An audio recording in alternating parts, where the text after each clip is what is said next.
What the fuck is up, my little cats and kittens, and welcome to another episode of the Overshare podcast. I am your host, Shara Coley, and to start this week's episode, I have 4 words. Fuck you, Scott's dad. Cheers, motherfuckers. Let's get into it. So this week, we are going to talk about those times, those stories that you just get too fucked up, and it's the stories that your friends tell forever. It's the shit that you get to roast each other for the rest of your lives. And let me tell you, I have had my fair share. And today I'm going to tell a couple of unhinged stories of some times that I've gotten a little too fucked up. So this first story starts out with, this is the last time that I was ever peer pressured to take shots with my friends. So my group of friends is notorious for taking Rumplemint shots. One of my best friends, Kelsey, she is the Rumplemints queen, like literally 1 year for her birthday. We call it dumping a rump. It's in our group. It's just like, okay, everybody want to dump a rump. It means take a shot of Rumplemints. It's just like a thing that we do in our group. Well, I have earned my way out of ever taking Rumplemint shots again. Thank fucking God. Because Rumplemint is so fucking strong. We call it liquid cocaine because it just takes you from 0 to 100 and it's just like, woo! Like you take a shot and it's like you just fucking snorted a line. It's Rumplemints, all right? The bartender's breath mint. But yeah, this one time for her birthday, I literally brought just a bottle of Rumplemints to the restaurant. I had made reservations for us to have a big group of us, our whole group of friends to have brunch. And I brought little mini disposable shot glasses. And then after we had brunch, we proceeded to just party literally behind this restaurant in a fucking like alley next to the dumpster with a bottle of Rumplemints. And one of our friends got so fucking drunk that she fell. She was like hanging upside down out of a tree and she fucking fell out of the tree, like hammered, drunk. We all just got fucking wasted on Rumplemints by a dumpster. Also, yes, if you see behind me, my little orange cat Shrimps has the fucking zoomies. He's going full orange cat energy right now. So he's probably going to be zip zooming around here. Also, from last episode, I had a couple of people ask me why my cat's name is Shrimps or Mr. Shrimps to you. Okay. So the story of Shrimps. I adopted him in November. Ironically enough, the day that I literally got approved to adopt him or to go pick him up was the day that I got injured at work. So I tripped and fell at work, sprained my ankle really bad, had to go to the emergency room the next day, and ended up tearing a bunch of ligaments. Anyways, bad sprain, and was in a boot, was on crutches, all this kind of stuff. Ended up not being able to go home for Thanksgiving.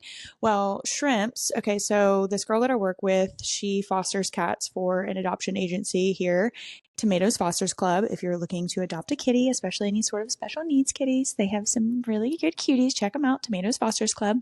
But yeah, so I had just been I knew that I wanted to adopt a cat soon because my other cat, Monica, just has a lot of anxiety whenever I'm gone, especially when I travel or anything like that. So I knew that once the time felt right, I wanted to adopt another cat. So for Shrimps, I ended up finding him through Tomatoes Fosters Club. And the reason his name is Shrimps is because whoever turned him in found him in a shrimp factory. So hopefully he was just living lavish off of little shrimpies and little shrimp scampies.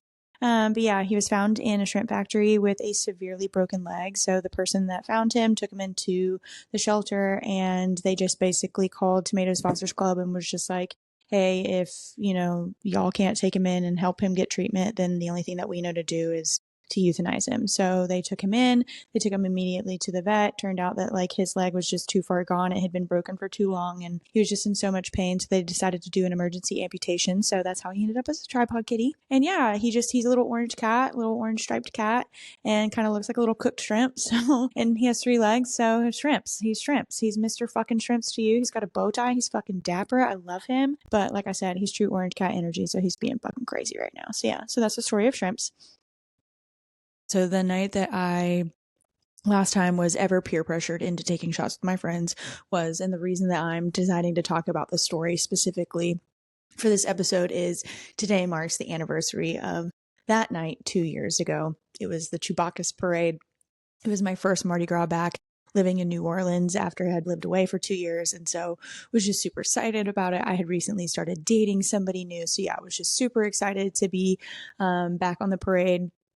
and back in the Mardi Gras vibe. And just, yeah, you know how when you have those nights where you just, and I think that that's like something that I've had to learn about myself. And, you know, I think that that's the thing that I'm proud of myself for. And I think that that's the thing that you can get on board with like your friends or people in your life where you're like, okay, you were a little too fucked up. It's like when you notice that like, okay, they do something, they take something a little bit too far, and you're just like, all right, well, like now it's time for you to learn from it. And if you don't, then, you know, it's like, I'm definitely that person who's like, let me learn from this. Let me see what is the common denominator here. And the common denominator for me is that I just get very excited about things. And I think having like elevated expectations or anticipation can just make me want to go from like 0 to 100 so fast. It's like, I'll be, you know, just looking forward to something so much that I want to be in like the party mode. I want to just like be at the height of the experience like immediately. And it's just like, well, I get too fucked up too fast. And, you know, it's a marathon, not a sprint. And that's definitely something I had to learn in living in New Orleans. And I think that's also, you know, again, I had lived away from New Orleans. So it's kind of fitting that I had been away and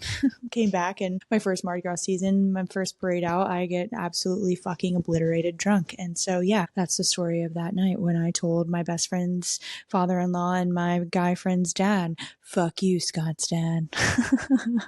Which it actually ended up turning into a really fun bonding experience. Like, thank God that everything turned out the way that it did, because, all right, let's get into it. I'm just going to tell the story and then I'll ramble on about this stuff at the end. Okay, so Chewbacca's, it was, you know, I had been at work and was getting ready. And so I had a couple of cocktails. Like I said, I had recently started dating somebody new. There was a possibility that I was going to be able to see him later in the night. So I was excited about that. And just, yeah, my friends and her now husband's parents were in town for Mardi Gras. And so we were all getting together and going out to meet on the route. And because it was like a, you know, special occasion of like my first Mardi Gras back and his parents being in town, I gave in to the peer pressure of, hey, let's take Rumplemint shots. And so I ended up taking shots, and we hadn't even been out that long. Like, I really, in looking back on the night, like everybody even said, like, how did you get so fucked up so fast? Like, I don't even think I really had that much. It was just a lot in a short amount of time. And I had been drinking while I was getting ready and probably didn't eat, because that's a really bad habit of mine too, where I'm like excited, I forget to eat, and then I'm getting ready, and then I'm like, well, I want a cocktail, and then I lose my appetite, and then all of a sudden it's been 8 hours since I've eaten and I've had 4 cocktails, and now I'm blackout drunk. So again, after learning from these things, Shara, eat some fucking food, get the plate of french fries. You need to chill, bitch. So yeah, so I had taken shots of Rumplemints and then just had, you know, a couple of double vodka Sprites. And the next thing I know, I've only been out for like an hour and a half, and I'm just fucking blackout drunk. Like, everything that I'm about to tell you is just like memories, not memories from me. It's just the story that was told to me of what happened that night. So apparently, I, you know, was fucked up, and we had like kind of posted up not too far from a bar just so we could have easy access to getting more drinks and easy access to a bathroom. So we were kind of going in and out of getting drinks throughout the parade and everything. So I guess at one point in the night, I wanted to continue drinking. And so I had asked Scott's dad to go inside and get another shot or another drink with me. And he told me no. So apparently I just looked him right in the face and was like, fuck you, Scott's dad. Oh God, how embarrassing. But like, luckily it became kind of like this joke of the group. And he was not offended by it. He thought it was funny. Again, I was fucked up. I was very clearly fucked up. And so was not offended by it, like thought it was hilarious, and ended up, it's like now become kind of a joke. And actually at their wedding, I made it a part of the speech that I gave at the rehearsal dinner. And at the end was just like, and all I have to say is fuck you, Scott's dad. And it was just like this perfect moment of like handing off the mic, kind of unplanned. And yeah, so luckily it turned out for the best way that it could, in that, you know, it like his parents and their friends will like send videos like, fuck you, Scott's dad. So, you know, a little bonding moment, if you will. But yeah, so that was my first impression that I made on them. And like, thank God, like, it was like one of those nights where you know, like you wake up the next morning and you're just like, holy shit, like, what the fuck? Like, how did I even get home? Do I have all of my things? Like, I'm still in my clothes from last night. Like, you know, it's also Mardi Gras, so I had like glitter and all this like lashes. Like, I looked a fucking disaster. Like, just again, like I rolled over and I'm like, oh my God, going back and like looking in my text messages, I was a fucking insane person. And I was sending all these text messages to the guy that I had started dating that just like weren't making any sense whatsoever. And fucking poor guy. Like, I, again, was so fucked up. I didn't know what was happening, wasn't making much sense. And I guess at some point my friends just like put me in an Uber and sent me home. Well, like I was sending all these fucking crazy text messages to him, and we were supposed to potentially meet up later that night. So he kind of knew what my loose plans were. And so he ends up walking all the way to where I was supposed to be. I'm not fucking there. I'm at home, just like fucking sleeping in my bed. And he's like calling me, texting me. Nope, nowhere to be found, Shara. Like, you're fucking asleep, just passed out, fucked up, drunk in your bed. And so, yeah, waking up to that the next morning I was having like horrible anxiety, just like texting my friends, like, oh my God, I ruined this. And, thank God he trusted that I was like, this is an outlier. Like, I promise, like, this is not a normal thing. That was the last time that I had gotten that fucked up since what my friends would describe as the night. You know how you have, maybe not everybody has this, but if you party enough, I guess, or if you have tendencies like me, that you end up having like one night where it's just like a little too far and you're like, okay, yeah, I love my friends and I want to keep my friends and I, don't want to put myself in compromising and dangerous situations anymore or end up in jail or, just dangerous, that you have those wake up moments. Well, the night that of Fuck You, Scott's dad was the first time that I had been that fucked up since the night, which was, again, I'm really bad with timelines. I think it was like 4 years ago now. God damn, my friends have a good story to roast me on. Okay, the most fucked up night I've ever had. Probably like one of the scariest in hindsight. Like, luckily, it ended up working out as the best it possibly fucking could have. And like, what a fucking story. So there was a night I was still living in Lafayette. I had moved to Lafayette for work. And so had just come into New Orleans one weekend to spend the weekend with my friends. And we had all decided to go kind of have a day party, had gone out to the park and they were out there playing games, we're drinking, party favors, having a great time. It's summer, it's hot, so probably a little bit dehydrated, just, yeah, day partying. And like, we had been out there for hours. So the day party turned into, well, let's continue it into an evening party. And it's not like it's like super late at night. But yeah, so we continued. And then everybody else was like, well, yeah, we've been partying pretty much the whole day. It's time to go home. And I was like, no, I want to party. Why is everybody being so lame? Hello, I'm in town. I'm ready. I had been lonely up in Lafayette. So I'm like, please, someone fucking entertain me. I'm going fucking crazy. And so just like was in the mood to party, but none of my friends were in the mood to party. So I did what any reasonable person would do in that situation, and I fucking ran away from my friends with none of my stuff in a tiny little sundress that was basically just a piece of cloth, no bra. Like I said, we had just been out of the park like all day long, and yeah, I didn't take my phone with me, didn't take my wallet with me. It was just like doop to do. I'm gonna fucking just vagabond my way around the city and party. Like, what the fuck? And so all I know is that at that point, like, it's a big black hole. Like, I don't really remember like a not completely black, because there's like little snippets of things that I sort of can remember, but it's a giant, very dark gray to black hole.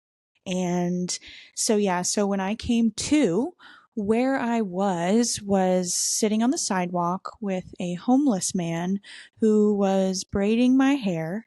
And I do remember that he had like a little prepaid flip phone, because he was allowing me to call the only number that I have.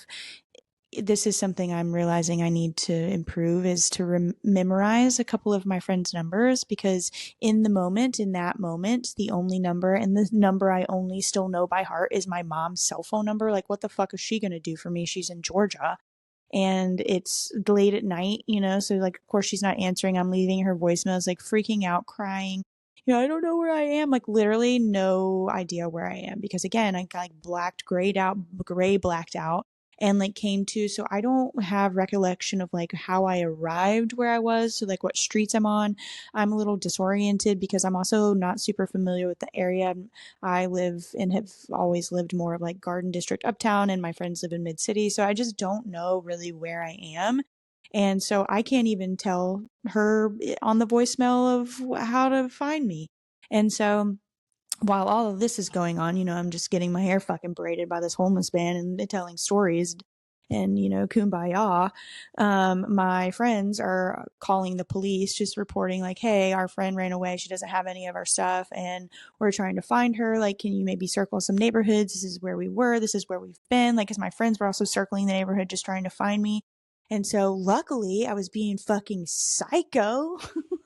And like I said, I was like freaking out. So, at some point my thought is, okay, well, like a bus started to come by. So public transportation, I was like, oh, I'll just like see if somebody can, take me somewhere. Again, I don't have a wallet. I don't have a phone. I don't have a way to pay for this bus fare. So when this bus starts pulling up, the smart thing that I do is I, like a calm and collected person, not at all, run up and start banging on the fucking door. I'm like hysterically crying, like, please help me, please help me, please help me. And so they don't even open the fucking door for me. She's like, what the fuck? Like, again, they probably thought, if you know anything about New Orleans, we have like a huge homeless population problem. And most of them are always just like fucked up on drugs. So she probably thought, again, I'm like this little girl, like, not girl, I'm a woman, but that sounds weird. But just small person in a essentially cloth dress and super fucked up. I've got leaves in my hair, literally leaves in my fucking hair. How? I don't know. Why am I dirty? Like, did I roll around on the ground? Have I become one with the streets? Like, I became homeless that night. Braids in my hair from the homeless man, and I'm fucking banging on the. She probably thought I was like, methed out or something, cracked out. And so, of course, she's not answering the door. But the good thing is because I was being so fucking insane and she was probably scared and being like, hey, there's somebody out of their fucking mind. The cops should probably go check out this situation. They called the cops. And so because my friends had been calling the cops, they were able to find me, pick me up, took me back to my friend's house. And when I tell you that I have never been more scared of a friend in my life, like one of my friends, Kelsey, she's like the one friend of the group where I feel like I feel like even though I'm a small person, I've just got a lot of fight and a lot of scrap in me. Like, I feel like that's also probably one of my problems is that I think that I'm like 6'4", 200 pounds inside, but really I'm 5'1" and 125 pounds. So, but again, it's the fight in the dog, not the size of the dog. What is that saying? It's the size of the fight in the dog, not the size of the dog in the fight. Yeah. So like, I really, I take that to heart. I embody that. And so, there's just like this confidence and belief, like, oh, I could take him. I could take him. But like, she's probably the one friend in the group because she is scrap. She's terrifying when she's mad. And because she's got like that mom, like, oh, I'm so mad at you and disappointed at you. And like, I'm going to yell at you. And you're like, I'm so sorry. And so the cops pulled up and I just remember getting out of the car and she was like, get in the fucking house.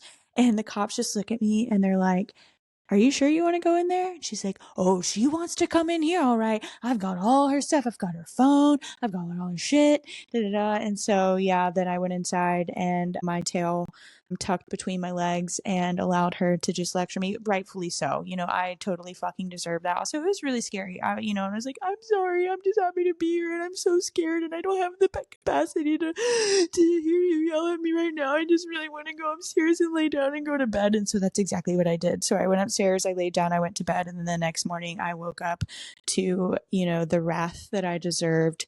And then yeah, I was really, really not feeling great the next day from anxiety and just not feeling well. Like, had to try and not boot the whole way home whenever they came to take me back to my other friend's house where my car was parked. So yeah, so just that was the night. So that was one of those experiences where it's just like, okay, bitch, you got to start really taking inventory of like, why do you have like these? Because it's not like I was having them a lot, right? But I have definitely had instances when I've partied or, where I've I've woken up the next day and been like, man, I really just don't like the way that, like, that gives me a lot of anxiety how that night went, or I don't remember any of it. And I don't like feeling, nobody likes to be, I don't know, maybe some people do, but I don't fucking like it. I don't like waking up the next day and being like, I don't know what happened. I don't know what I said. I don't know how I was treating anybody. And, I never want to like hurt anyone or, yeah, I think you just have those moments and you have those stories where it's like you can look back on it and laugh now. And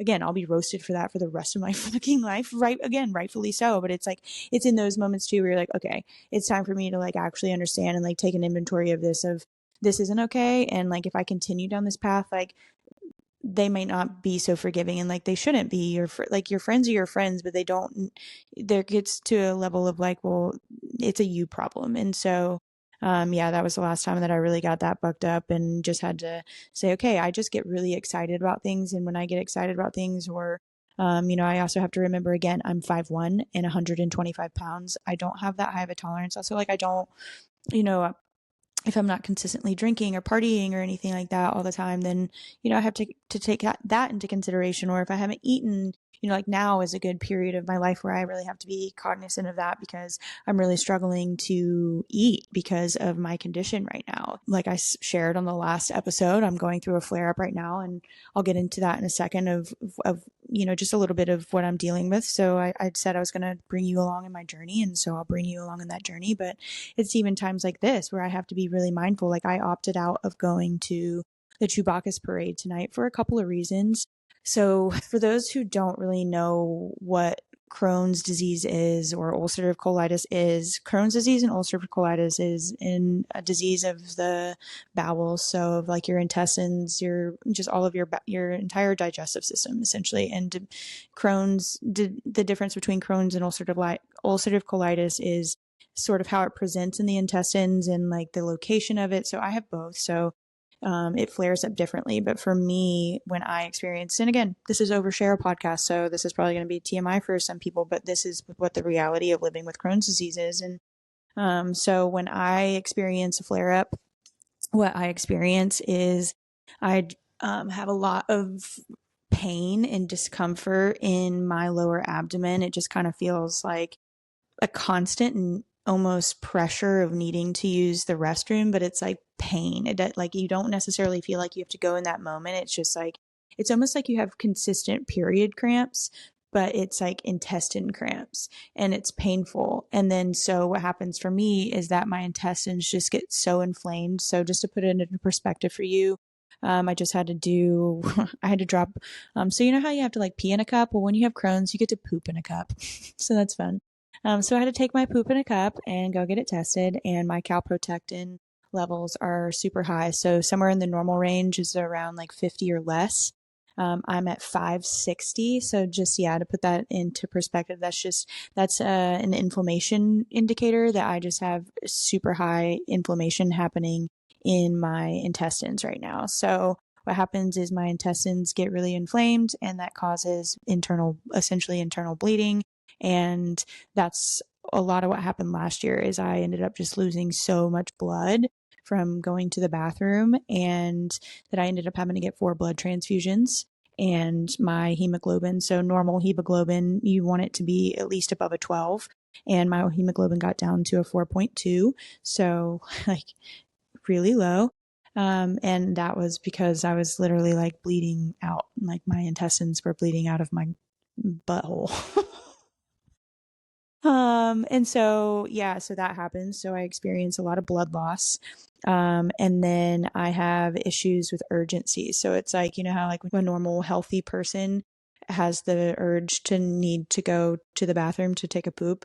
I get that feeling and it's like immediate. Like I have to find a bathroom within like the next 30 seconds or I'm going to go, like there's nothing you can do. And when I was, researching all this, when all of my symptoms kind of started flaring up even more, and this was years ago, I'm like searching and some of the suggestions on some of the websites of like how to live with Crohn's, how to live a normal social life with Crohn's. And it literally tells you to like bring a change of clothes, like bring a change of underwear. And it's like, this is the fucking reality, like that is like, if you can't find a bathroom and you're having a flare up, like,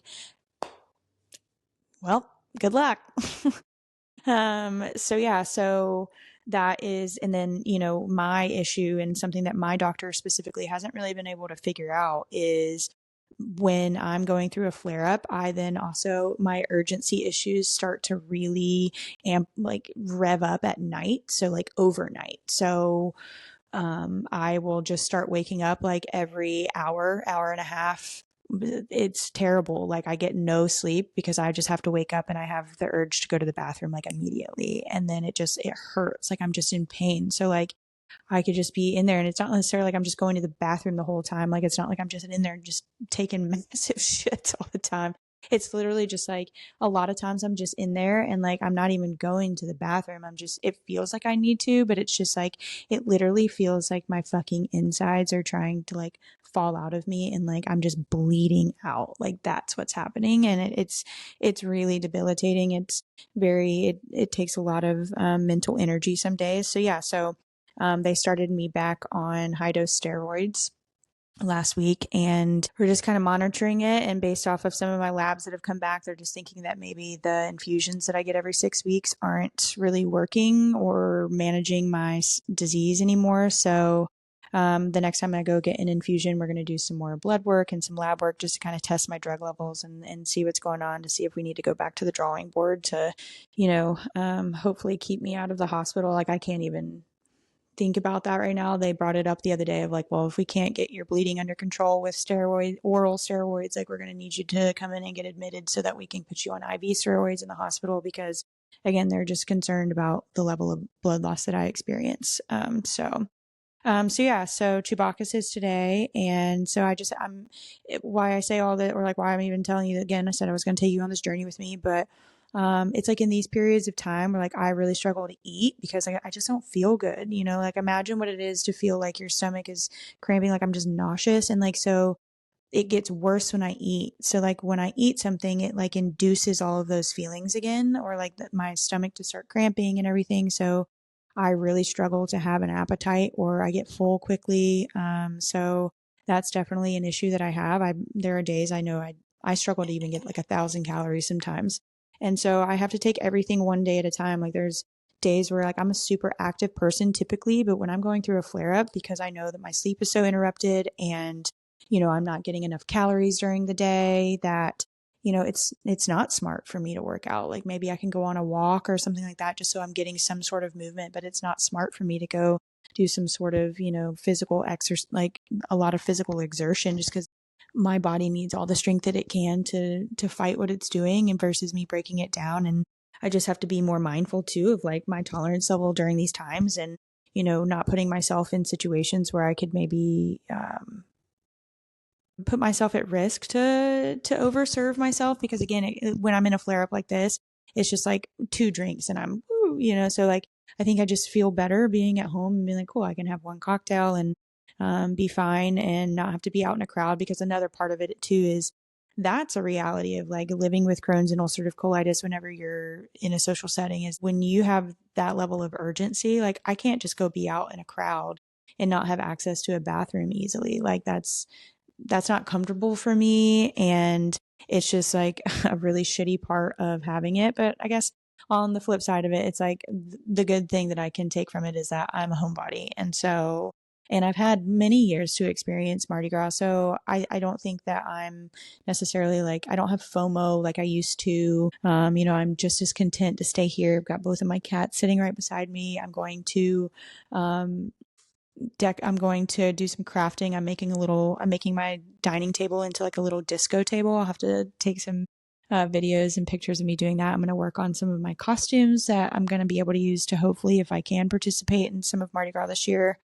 I'm trying not to be too sad about it. I do love Mardi Gras. It's a really special thing to experience here. And I just love costuming. I love crafting. I think I get a little bit sad. I think the reason I'm a little bit sad about it this year is just because I'm at the age now where I'm actually the oldest of my friend group, really. All of my friends are of the age now where everybody's getting married or is married or, talking about getting married or moving in to like, they're just moving into these seasons of life where it's just, it's a little less group oriented and it's a little bit more couple or solo oriented, which is fine. That's what happens when you get older. But I think it's just this you start to think about, is this going to be the last Mardi Gras that we're all living here together? Because I have some friends who are talking about potentially moving once they start trying for kids. I have some of my friends who just had another kid, so it's just, you start getting to these places in life and you're just, I don't want to take for granted the times. But at the same time, I think while I'm saying this out loud, I can also acknowledge that,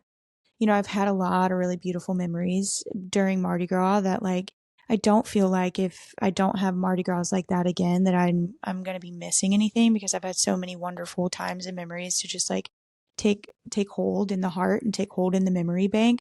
I hope that I do continue to get to have these, or like, who knows, like maybe if we all end up in different cities and living away, that like that's what we do every year, is we make a reunion out of it to come back to New Orleans on for Mardi Gras and spend a week together or something. You just never know where life is going to blow you, but um blow you.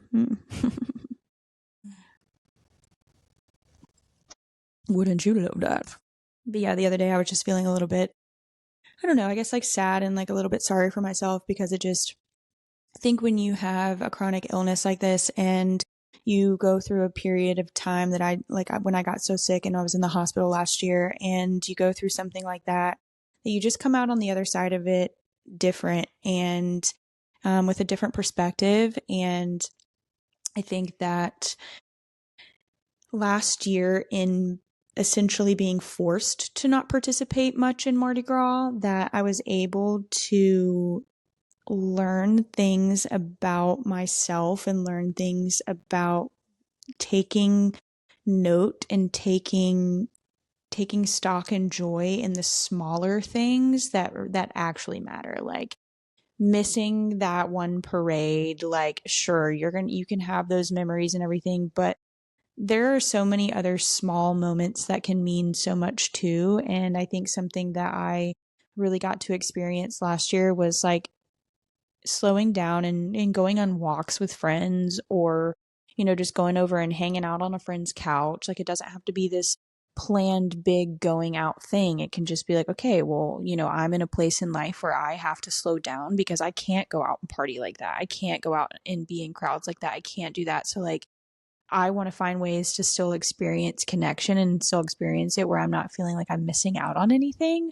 And I found that I gained a lot of enrichment through that. And so I think, again, I was feeling a little bit down and sorry for myself the other day of like, man, like here I just had my last colonoscopy on, was that December 19th, where I got rave reviews, afterwards. He was just like, your colon couldn't look better. What a shiny, good colon.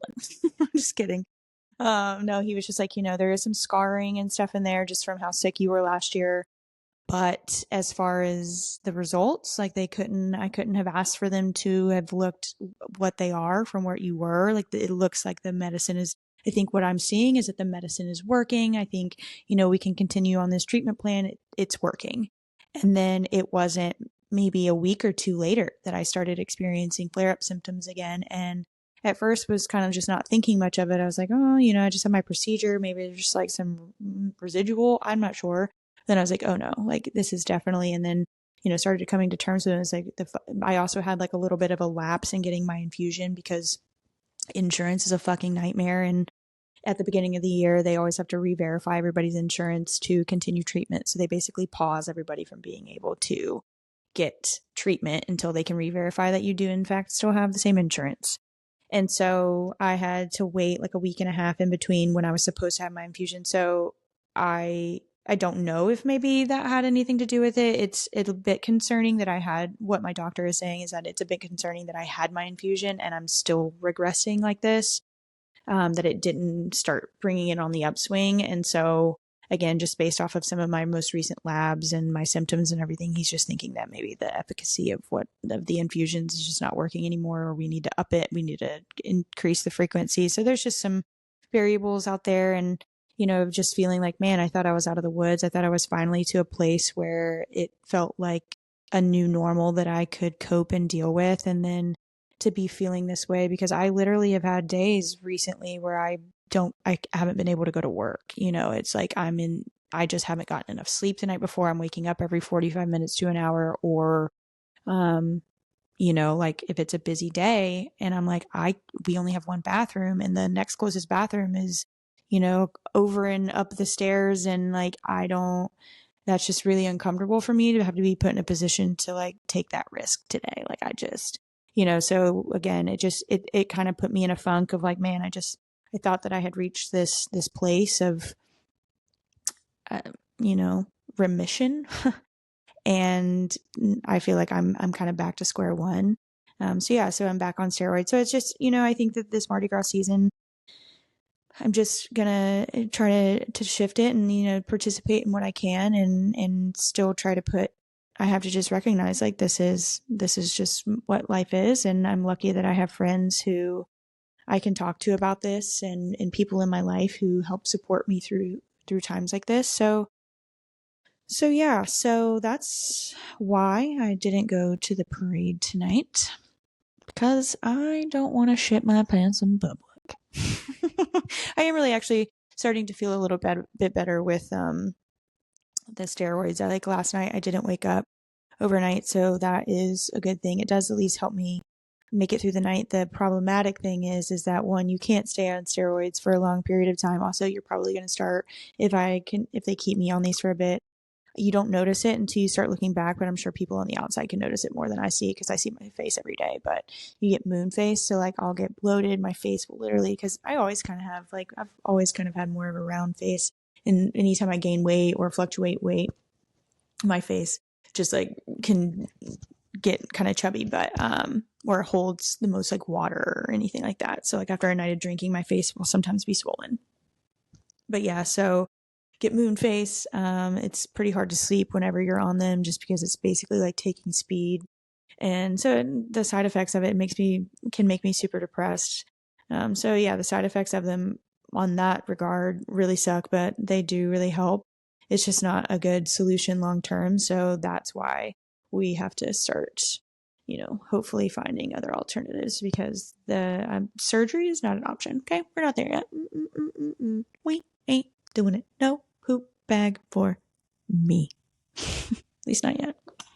So while we're talking about Shara being unhinged, let me tell you the most unhinged thing that I did in college. So pretty sure, again, I'm terrible with timelines. It was definitely within like the first couple of weeks of me being at the University of Alabama. So I transferred to the University of Alabama, so I didn't have to go through the dorm life or anything like that. I went in as a sophomore, so I just got placed in an apartment. So I went to this apartment complex and just was like, I don't have a roommate.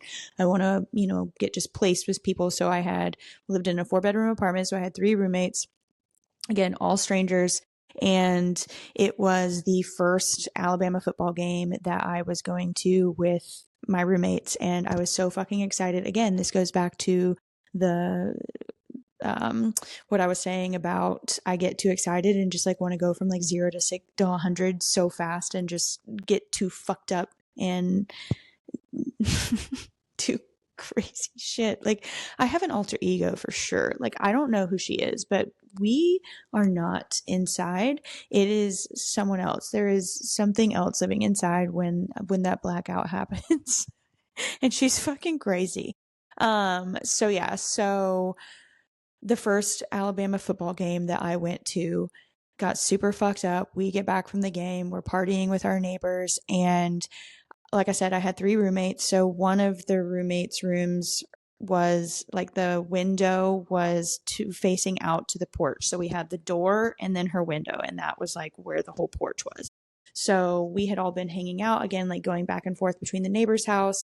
And so we had been hanging out over there, and I was going back to our place. I don't even remember where they were anyways, but she, I guess, had left the TV on in her room.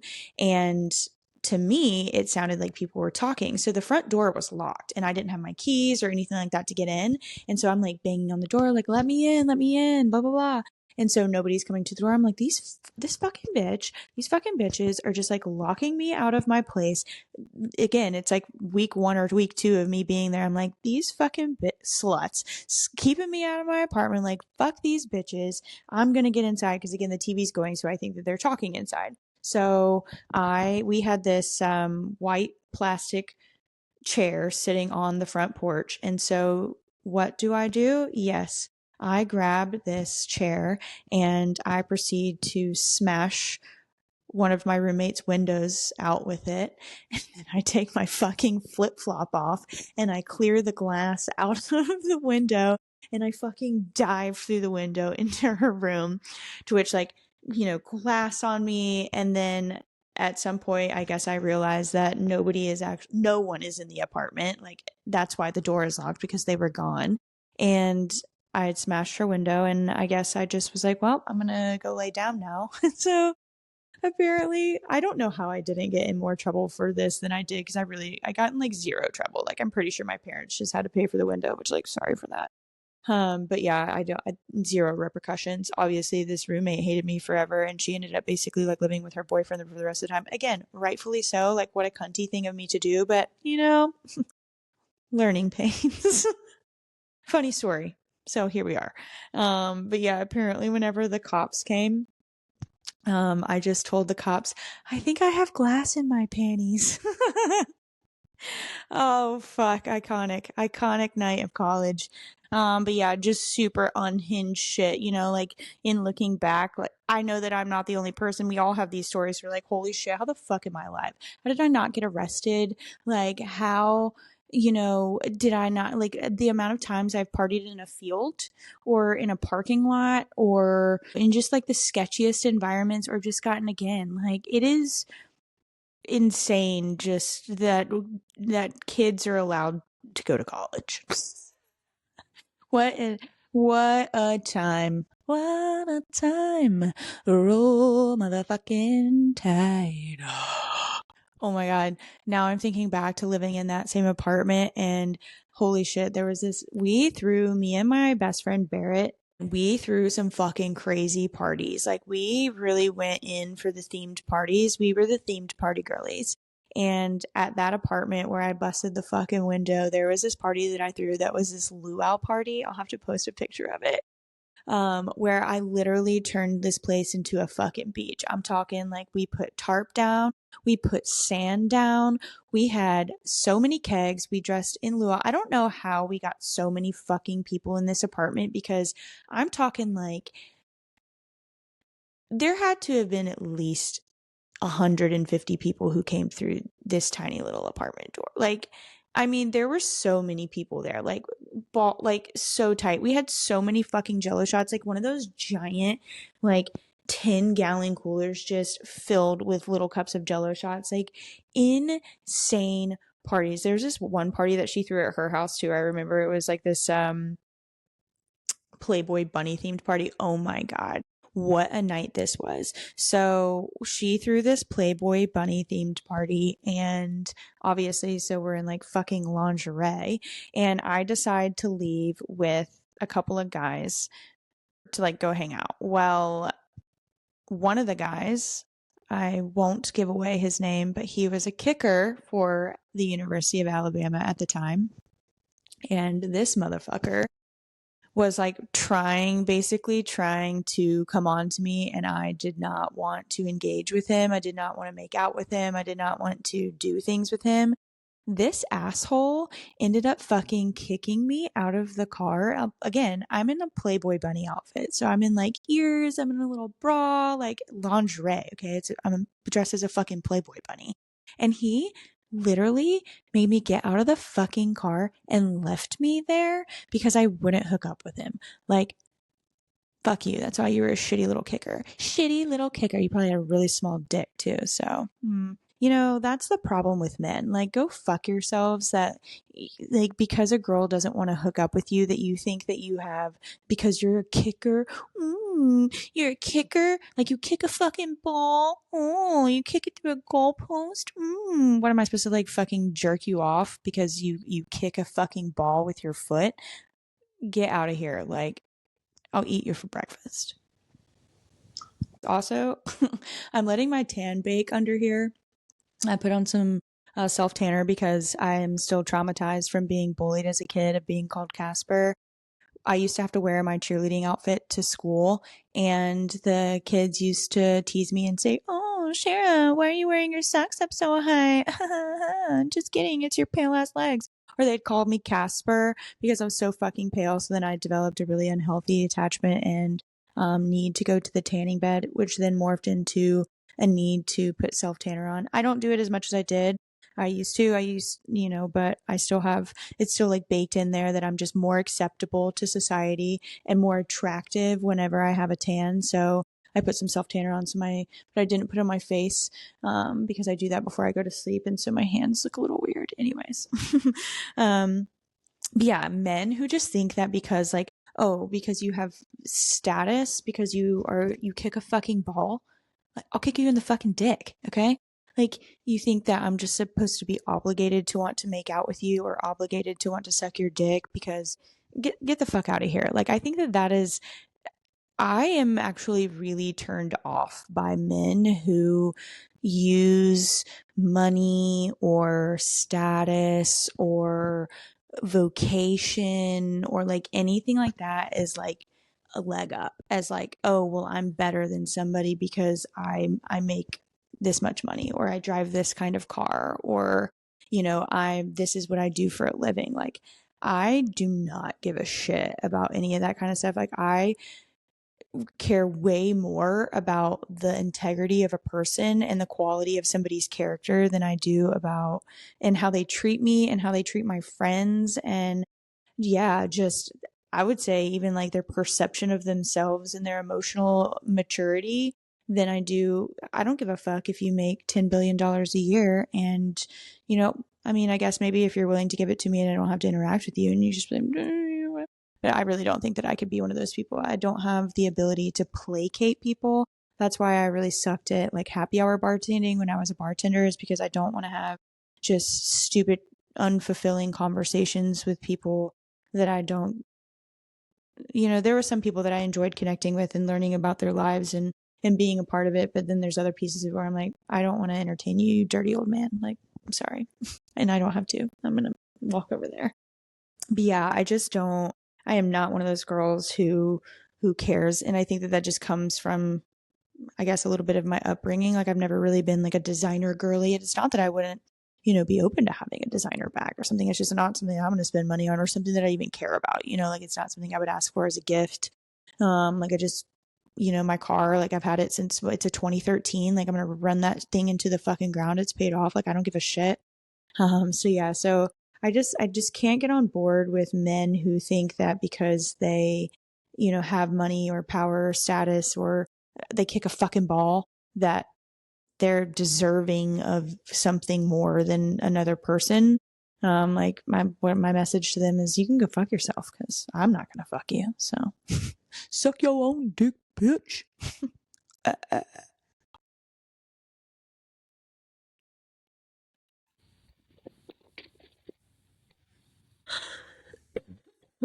All right, let's get back into it. Okay, so this is actually a great segue for one of the topics that came up from topic roulette submissions, which is, what are your top 5 icks in a person? I think one of my top 5 icks in a person is definitely ego. I just do, like I said, like I was just going on my rant about the fucking stupid little kicker from Alabama that kicked me out of his car because I wouldn't make out with him and suck his dick. Like, that is an ick. Like, that you think that you are so important or so above other people, like that, huge ick. Another ick is hard ick if somebody mistreats the wait staff or like somebody in retail. Like, I have this deep belief that it should be required for every single person to be able to, in order to graduate high school, I think that you should be required to work one of your last semesters as a senior, like first or second semester, in either retail or hospitality. I think that it would just make the world a better place. You can't change my mind on that. I stand on what I said.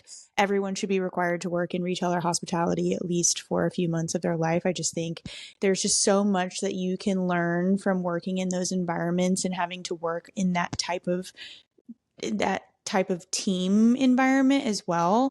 not only just with the public, but it's just, there's just a lot of valuable lessons in working in those industries. And so yeah, so anybody who is rude to any sort of like customer service, like wait staff, I'm even a little bit ick.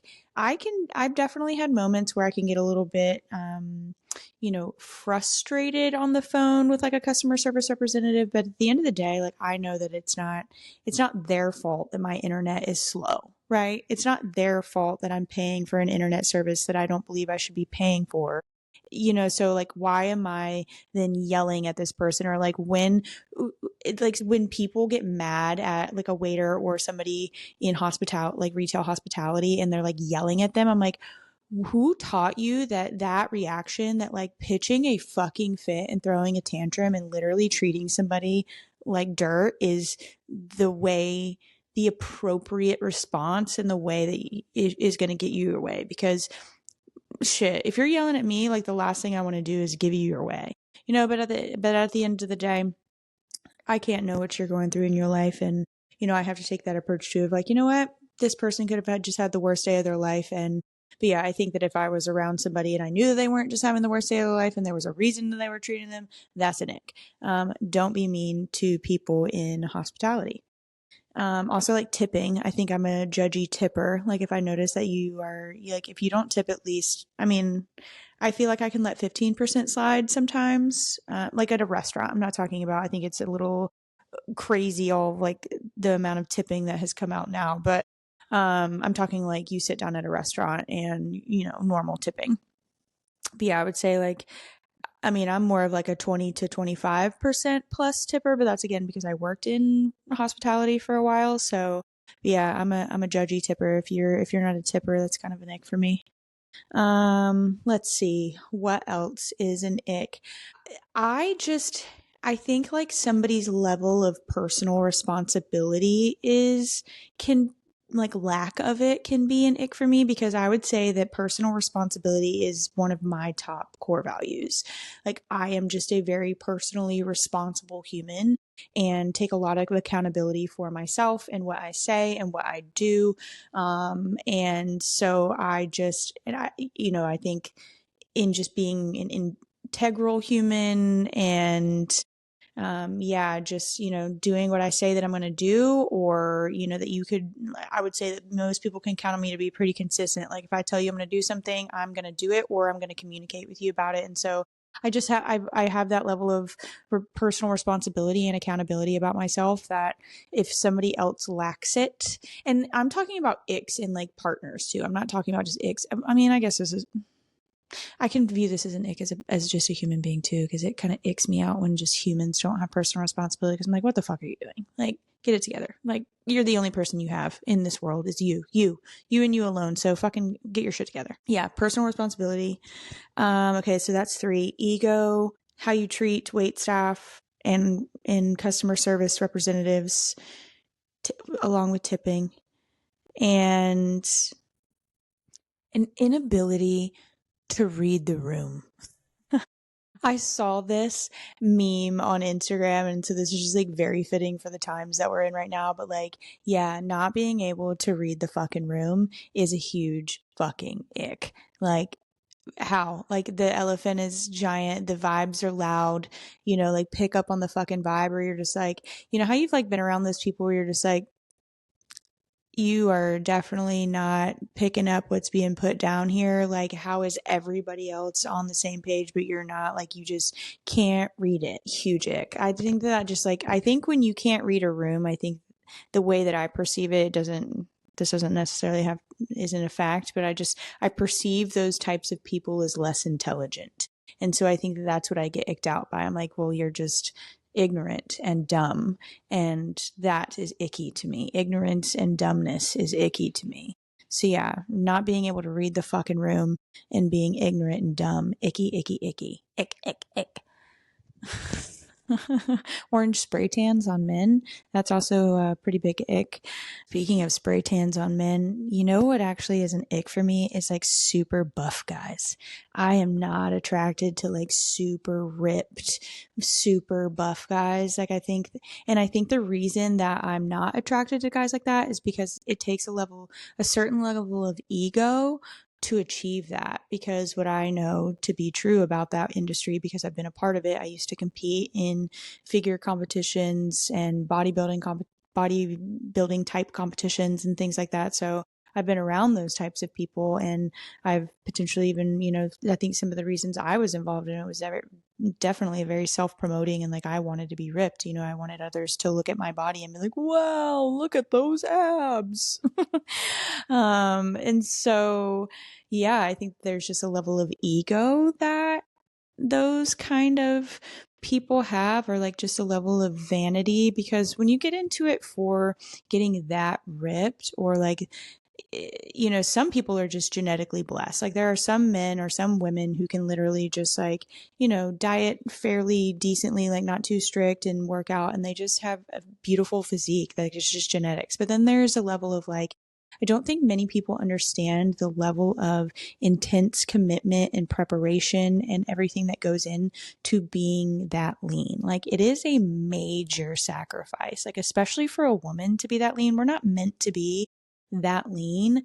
And so like men, it's a little bit easier just because they aren't genetically inclined to need to hold more body fat, because we hold more body fat because we need to do things like produce babies and have environments that would be safe for something like that. So we need to carry a little bit more fat. We need to have a little bit more cushioning. We've got, just different things about us. And so men don't need those things. And so they can just be leaner. And so like, but again, I know the sacrifice that goes into having a physique that chiseled, and like the level of commitment that it takes, and the amount of times that they have to spend in the gym and meal prepping and just everything that goes like that. It's either ego or it's obsession. And I don't think that you can have that lifestyle without one or the other. Or both. And so, yeah, I think that's why I've always been a little turned off to like gym guys, is because like, I don't want to talk about your fucking protein shake. I don't want to talk about how much you lifted, bro. I don't want to talk about like, I want to have deeper conversations than that. And yeah, like that's something that we enjoy doing together. Like, you have a goal that you're working on, like you like to compete. I don't know. I think that there's just like I have a friend who her husband competes in like weightlifting competitions, not for like physique, but just for strength. And I think that's cool, like, oh, you're doing it for like, sport. Or like, I think that's even why I got into the sport of CrossFit, is like those athletes are fucking insanely fit. Like their physique is an outcome of the dedication. But again, even those people, they have like teams of people who like make their food, massage them, create their workout, lead them through, like they're putting in the training. Absolutely. But like, there's definitely a level of ego and commitment that goes into it. And I think that's just like why I've never really been able to, like, I'm just not into, yes. So a long way around that one was super ripped guys. I'm not into it. I'm not into super jacked, ripped guys. It's just not my thing. I think I'd prefer a big dick and a dad bod. Let's be real. But emphasis on the big dick, okay?